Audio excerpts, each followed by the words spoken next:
جس سے دل لگا ہوا ہو، جس سے بڑی محبت ہو، اگر وہ گھر آ جائے تو انسان گھر کو تیار کرتا ہے کہ وہ مہمان آ رہا ہے جس کی آمد کا انتظار تھا۔ اللہ اللہ، اب تو وہ مہینہ آنے والا ہے جس کا انتظار عاشق رمضان کو پورا سال ہوتا ہے۔ حدیث پاک کا مضمون ہے نا، اگر تم جانتے کہ رمضان کیا ہے تو تمنا کرتے کہ پورا سال رمضان ہو۔ اب اسی مہینے کی آمد چند گھنٹوں میں انشاءاللہ ہوا چاہتی ہے۔ ہم اللہ سے دعا کرتے ہیں کہ رب کریم ہمیں صحت و عافیت کے ساتھ رمضان نصیب فرمائے، پورا رمضان عبادتیں کرنا نصیب فرمائے، سارے روزے رکھنا، ساری تراویح پڑھنا اور خوب تلاوت قرآن ہمیں نصیب فرمائے۔ اے میرے میٹھے اسلامی بھائیوں، رمضان مبارک کا پہلا دن تھا۔ حضرت عمر فاروق خلیفۃ المسلمین، امیر المومنین، آپ نے مسلمانوں کو جمع کر کے کیا شاندار خطبہ ارشاد فرمایا۔ حضرت سیدنا عبداللہ ابن عقیم رضی اللہ تعالیٰ عنہ سے روایت ہے کہ جب رمضان مبارک کی آمد ہوتی تو امیر المومنین سیدنا عمر فاروق اعظم رضی اللہ تعالیٰ عنہ یکم رمضان المبارک کی شب نماز مغرب کے بعد لوگوں کو نصیحت آموز خطبہ دیتے ہوئے ارشاد فرماتے، یعنی چاند رات کو ہی افراد لوگ جمع ہو جاتے، مسلمان جمع ہوتے، حضرت عمر خطبہ دیا کرتے۔ اس کے کچھ الفاظ یوں ہیں: اے لوگو بیٹھ جاؤ، اے لوگو بیٹھ جاؤ، بے شک اس مہینے کے روزے تم پر فرض کیے گئے ہیں، البتہ اس میں نوافل کی ادائیگی فرض نہیں ہے، لہٰذا جو بھی نوافل ادا کرنے کی استطاعت رکھتا ہو تو اسے چاہیے کہ وہ نوافل ادا کرے، کیونکہ یہ وہی بہترین نوافل ہیں جن کے بارے میں اللہ عز و جل نے ارشاد فرمایا ہے، اور جو نوافل کی ادائیگی میں استطاعت نہیں رکھتا تو اسے چاہیے کہ بستر پر سو جائے۔ تم میں سے ہر بندہ یہ کہتے ہوئے ڈرے کہ اگر فلاں روزہ رکھے گا تو میں روزہ رکھوں گا، اگر فلاں شخص نوافل ادا کرے گا تو میں بھی نوافل پڑھوں گا۔ جو بھی روزہ رکھے یا نوافل ادا کرے تو اللہ عز و جل کی رضا کے لیے کرے۔ تم میں سے ہر شخص کو یہ بات معلوم ہونی چاہیے کہ جب تک وہ نماز کے انتظار میں ہوتا ہے، در حقیقت نماز ہی میں ہوتا ہے۔ آپ نے 2-3 مرتبہ یہ ارشاد فرمایا کہ اللہ عز و جل کے گھر میں فضول باتیں کرنے سے بچتے رہو، پھر 3 مرتبہ یہ ارشاد فرمایا خبردار تم میں سے کوئی بھی ہرگز اس مبارک مہینے کو فضول نہ گزارے، جب تک چاند نہ دیکھ لو اس وقت تک روزہ نہ رکھو، اور اگر چاند مشکوک ہو جائے تو 30 دن پورے کرو، اور جب تک اندھیرا یعنی سورج کے ڈوب جانے کا یقین نہ ہو اس وقت تک افطار نہ کرو۔ اے میرے میٹھے اسلامی بھائیوں، گویا ایک تیاری تھی، ایک احساس دلانا مقصود ہوا کرتا کہ رمضان آ گیا ہے، اب عبادت پر کمر باندھ لو، اب نوافل اور روزوں کی کثرت کرنی ہے، تلاوت قرآن کرنی ہے اور مسجدوں کا ادب بجا لانا ہے۔ یہاں ایک بڑی اہم بات سمجھ آ رہی ہے، انشاءاللہ روزوں کے فضائل اور رمضان کی برکتیں مزید سنتے ہیں، لیکن چونکہ رمضان کی آمد ہوتے ہی کثیر تعداد میں مسلمان مسجدوں میں آتے ہیں، ویسے تو سارا سال ہی آنا چاہیے، لیکن رمضان میں جس زیادتی کے ساتھ آتے ہیں وہاں میں ایک بات کا خیال بھی رکھنا ہے، مسجد اللہ کا گھر ہے، اس کے آداب ہوں، اس کا خیال رکھنا ہے۔ مسجد فضول باتیں کرنے، ہنسی مذاق کے لیے نہیں ہے۔ یاد رہے مسجد میں ہنسنا قبر میں اندھیرا لاتا ہے، مسجد میں فضول بات نیکیوں کو اس طرح کھا جاتی ہے جس طرح آگ لکڑیوں کو کھا جاتی ہے۔ اب پتہ چلا ایک تو سال بھر مسجد میں گئے نہیں، جو کہ غلط تھا، جانا چاہیے تھا، اور اب رمضان میں مسجد میں گئے اور وہاں فضول باتیں شروع کر دی، وہاں مذاق مسخری شروع کر دی، نیکیاں کمانے کی بجائے قبر میں اندھیرا کر کے آ گئے۔ تو ایسا نہ کیجئے گا، مسجدوں میں ضرور پڑاؤ ڈالیں، مسجدوں میں زیادہ سے زیادہ جائیے، جتنا وقت ہو سکے اللہ کے گھر میں گزاریے، مگر مسجد کا ادب بھی کیجئے۔ مسجد فضول باتیں کرنے، بے ادبی کرنے اور معاذ اللہ مذاق مسخری اور گندگی کرنے کے لیے نہیں ہے، یہ اللہ کا گھر ہے، اس کا خیال، اس کی عقیدت، اس کا احترام جتنا کریں گے انشاءاللہ وہ رب کریم جھولیاں بھر کر واپس لوٹائے گا۔ دنیا کا بھی دستور ہے کہ جب کوئی کسی کے گھر مہمان جاتا ہے تو میزبان کی خواہش ہوتی ہے کہ مہمان کو خوش کر کے لوٹایا جائے، تو مسجدوں میں جائیں تو اچھے مہمان بنے، عبادت گزار اور صفائی ستھرائی اور مسجد کے وقار کا خیال رکھنے والے بنے، پھر دیکھیں اللہ کیسا نوازتا ہے، کیسی جھولیوں کو بھرتا ہے۔ سبحان اللہ۔ میرے میٹھے اسلامی بھائیوں، حضرت سیدنا جابر بن عبداللہ رضی اللہ عنہ سے روایت ہے، سنو یہ رمضان کیسا مہینہ ہے کہ نبی پاک علیہ الصلوۃ والسلام فرماتے ہیں میری امت کو ماہ رمضان میں 5 چیزیں ایسی عطا کی گئی جو مجھ سے پہلے کسی نبی علیہ السلام کو نہیں ملی۔ یہ 5 اسپیشل چیزیں ہیں، یہ 5 خاص چیزیں ہیں جو اس سے پہلے کسی امت کو نہیں ملی۔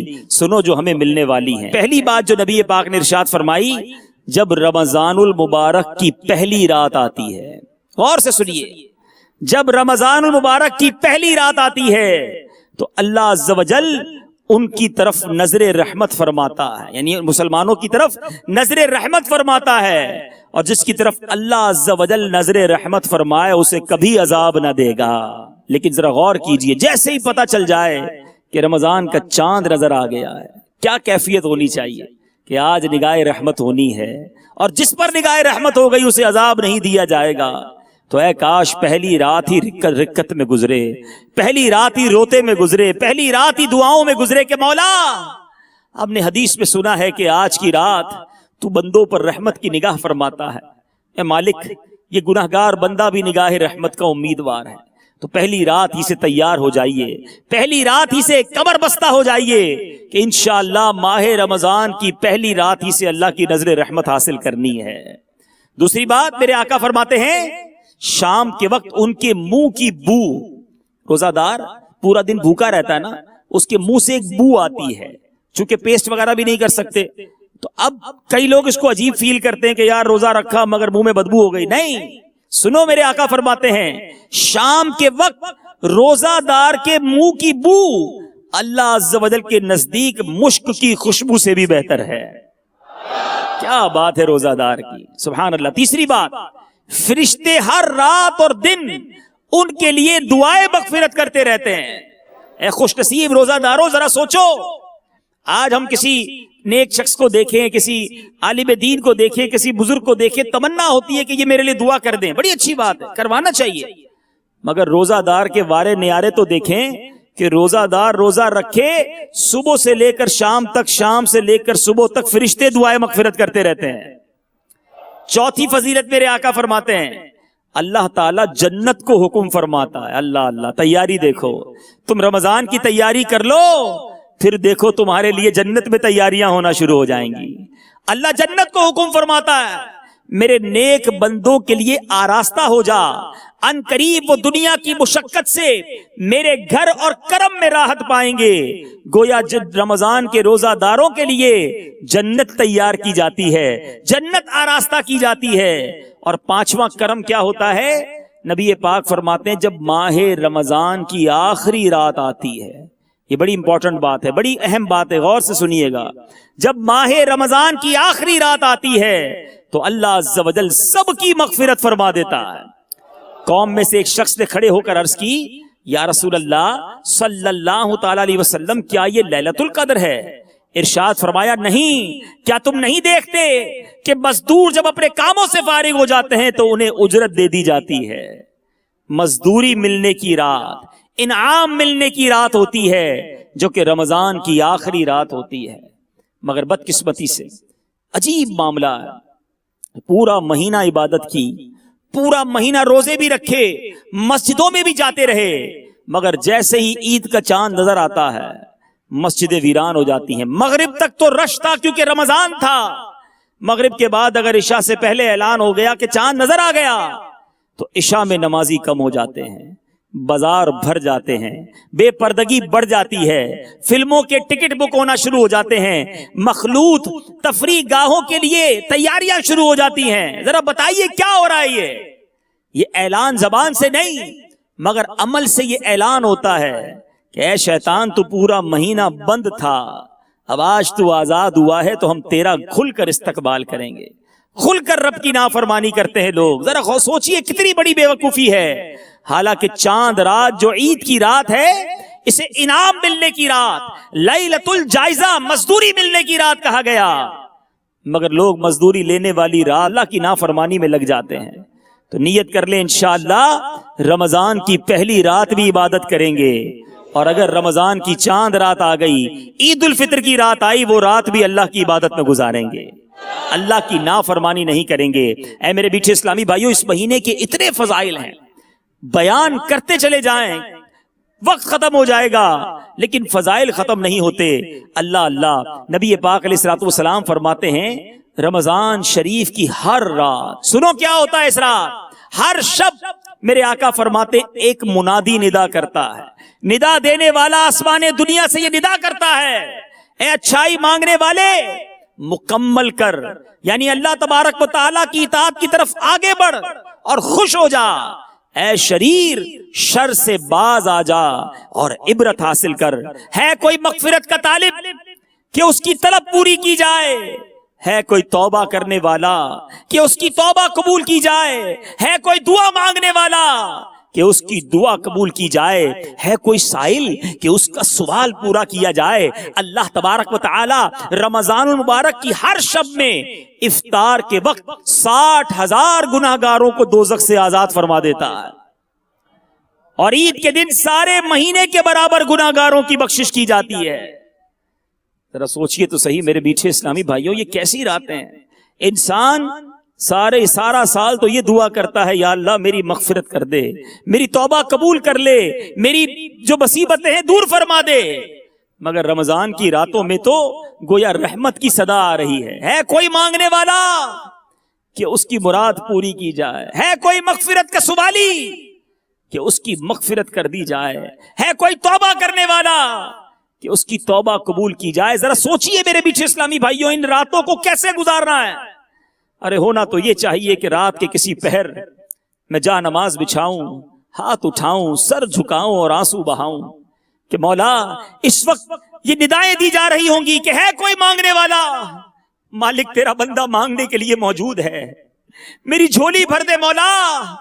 اے اللہ تیری طرف سے یہ ندا دی جا رہی ہے کوئی مغفرت کا طالب، مالک میں گناہگار مغفرت کا طلبگار بن کر تیرے دربار میں حاضر ہوں. ہے کوئی توبہ کرنے والا، لبیک میرے مالک میں توبہ کرنے کے لیے حاضر ہوں. یہ وہ گھڑیاں ہوں گی میرے میٹھے اسلامی بھائیوں کہ جو عبادت میں، ریاضت میں، دعاؤں میں، گر گڑانے میں گزارنی ہے. مگر آج حال یہ ہے کہ رمضان کی راتوں میں لوگ ٹائم پاس کرنے کے لیے عجیب عجیب کام کرتے ہیں. کوئی کرکٹ کھیل رہا ہوتا ہے، کوئی تاش کھیل رہا ہوتا ہے، کوئی دوستوں کے ساتھ بیٹھ کر فضول باتیں کر رہا ہوتا ہے.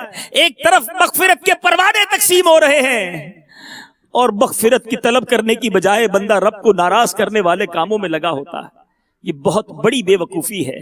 ایک اور حدیث پاک کا مضمون ہے کہ ماہ رمضان میں اللہ تبارک و تعالی روزانہ 10 لاکھ گناہگاروں کو جہنم سے آزاد فرماتا ہے.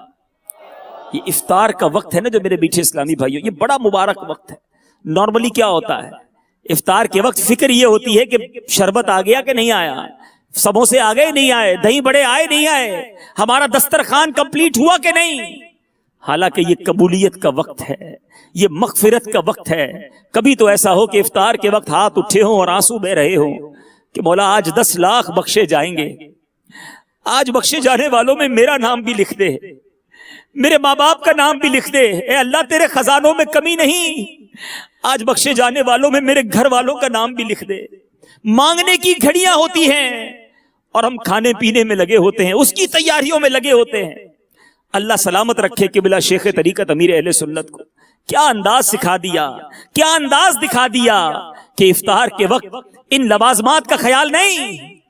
افطار کے وقت ایک ہی تڑپ ہے کہ مالک بخش دے، میرے مولا معاف کر دے، آج رمضان کے اس مبارک دن کی برکت سے مغفرت فرما دے. آپ نے فیضان مدینہ عالمی مدنی مرکز میں اگر افطار کیا ہو تو یہاں آپ کو بہت سارے کھانے پینے کی آئٹمز نہیں ملیں گی. ہاں افطار میں آہیں ملیں گی، سسکیاں بلند ہوتی نظر آئیں گی، آنسو بہتے نظر آئیں گے، التجائیں اور دعائیں نظر آئیں گی. یہ خاصہ ہے دعوت اسلامی کا جس نے ایک ٹرینڈ چینج کر دیا ہے کہ افطار کا وقت تو خاص مانگنے کا وقت ہے، افطار کا وقت تو خاص دعاؤں کا وقت ہے. اور یاد رہے افطار سے پہلے بھی خوب دعائیں کریں کہ روزہ دار کی دعا رب سنتا ہے. اور جب افطار کر چکے تو اب افطار کے بعد فوراً ایک کھجور کھا لی یا پانی پی لیا، پھر ہاتھ اٹھائیں کہ اب یہ افطار کے بعد بھی قبولیت کی گھڑیاں ہیں. تو کاش ماہ رمضان کی ہر گھڑی یہ فکر ہو کہ ایک دن گزرا 10 لاکھ بخشے گئے، میرا نام آیا یا نہیں آیا.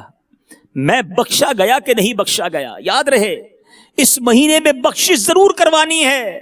حدیث پاک کا مضمون ہے نبی پاک علیہ الصلوۃ والسلام نے ایک بار آمین ارشاد فرمایا.